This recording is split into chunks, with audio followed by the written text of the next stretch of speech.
G'day guys, welcome to my channel. My name's Danny Bird. I'm a PGA professional based here in Southeast Queensland, Australia at the Carbrook Golf Club. In today's video, we're going to talk about how to improve the strike of your irons. We're going to cover off on a couple of things that I see players often do wrong and two key things that you need to be aware of and how to train those two key things in order to strike your irons that much better. Okay, so we're going to start with a couple of basics. Number one, if you want to strike your irons pure, you have to have the ball position correct for the club that you're hitting. That is so important. By having the ball moved too far back or too far forward and adjusting that, you adjust the club coming into impact, therefore you change the ability of the club to purely connect with the golf ball. It's really important that we understand the appropriate position to place the golf ball. Now there's training aids out there such as the setup template that will aid you. Failing that, you can create your own system. Okay, so let's start off with, in order to strike the golf ball well, we want to create a level of compression. Compression, for those of you that are not aware, is when the club comes down and makes connection with the golf ball. We achieve compression by our hands or the handle or the club shaft being forward of the golf ball at point of contact, which essentially de-lofts the club ever so slightly. The ball then compresses off of the club face and comes off with a greater ball speed, okay? You'll notice that when you play short game, we want the opposite. We don't want compression on the golf ball when we're playing short game. We want the golf ball to pop up. But with our irons, when we're hitting a full swing shot, we'd like to see some compression. So that is the handle and the shaft being ahead of the golf ball at point of contact. Now that seems obvious if we want to strike the golf ball well. However, I tend to see so many players, as they come into impact, fearful of the golf ball coming out low, that we will see them reorientate the grip, the handle, and therefore the club face in such a way that we create loft on the club, therefore we reduce compression. Now, that's more often than not a result of a golf swing that swings over the top. So from the camera angle here, as I work into my downswing, if I move the club over the top or out to in, it's very difficult to maintain compression through the hitting area, because as I work out to in and maintain this shaft lean forward, more often than not, we're going to see that the club face is open. So we end up just hitting a scungy blade out to the right. So what do we see? This is when we see players reduce their ability to compress the golf ball by reorientating that club face. So the handle essentially pulls backwards.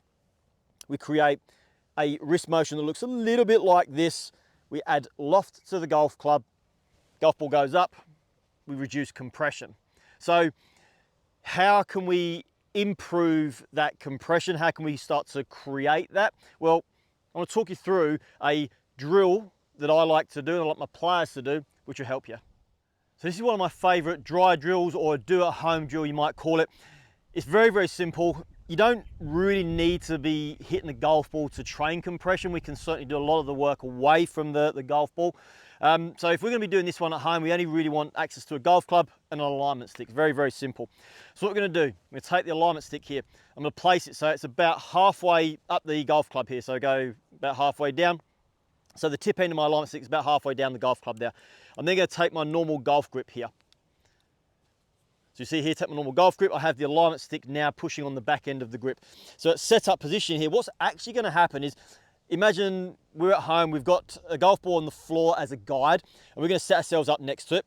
You set yourself up into your setup position here, and straight away we can see that I have a little bit of forward lean. And the reason being is because the alignment stick, where it's positioned, it's actually not allowing me to pull my hands back without the stick here separating from the grip. So in order to maintain the alignment stick on the golf club, and I'll just reset this for you guys.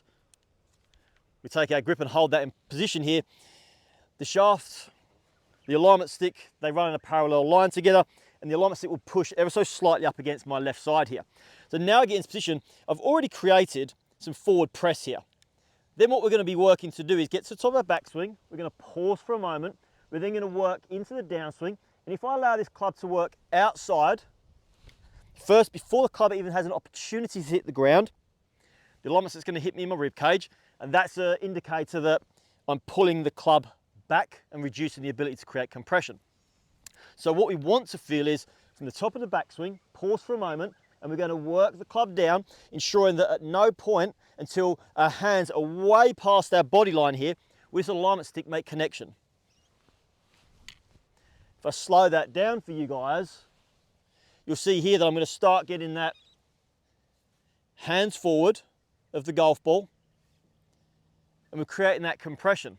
Now this is a simple drill. I said, you do it without a golf ball. You can have a golf ball there for the purpose of trying to re-square your club face up. That's an additional method of training, and it's also going to see some serious improvement. It's just paying a little bit more attention to the minor details.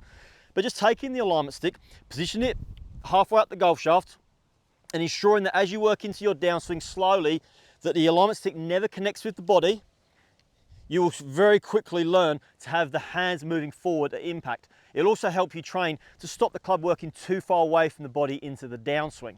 Now, the second reason why players fail to compress the golf ball, from what I see when I coach players, they're unaware of their pressure shifts in the golf swing.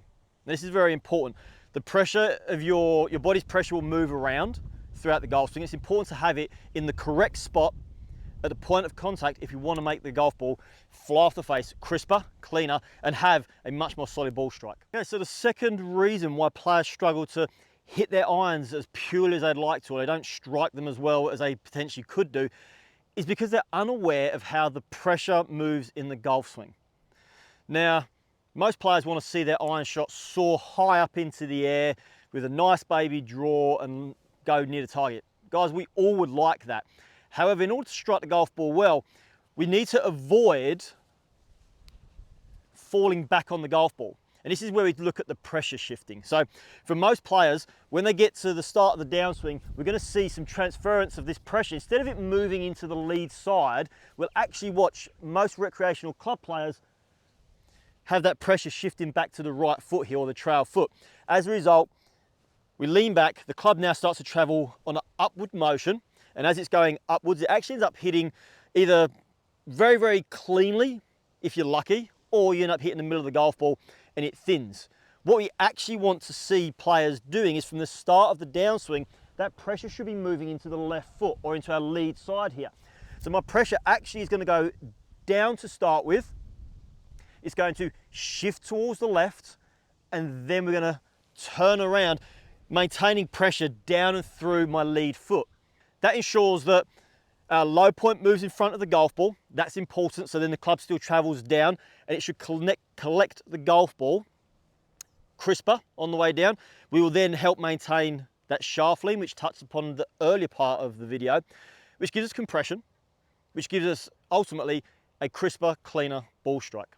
So how can we train this improved pressure shift? Guys, it's very, very simple. You've got training aids such as the force pedals here. You can use a golf towel, you can use an old head cover. What we're going to do is we're going to place an item, a soft item, underneath our lead foot here. So I'm going to place the force pedal here underneath my left foot. So as I set up to this golf ball, I get myself into the correct setup position here. I'm now going to feel like, as I work into my backswing, I'm going to have a little bit more pressure in my right side. It would appear that I'm laterally moving, but I'm not. I'm just rotating around, and I move, my pressure now moves onto my right foot, as most of us should happen. From here, I'm now going to push and squeeze down onto this force pedal. If we can spend some time at home and work on this slow motion feeling of top of the backswing, pressure goes down, shifts left, stand tall, hold the finish, you're going to see here that your pressure is going to improve.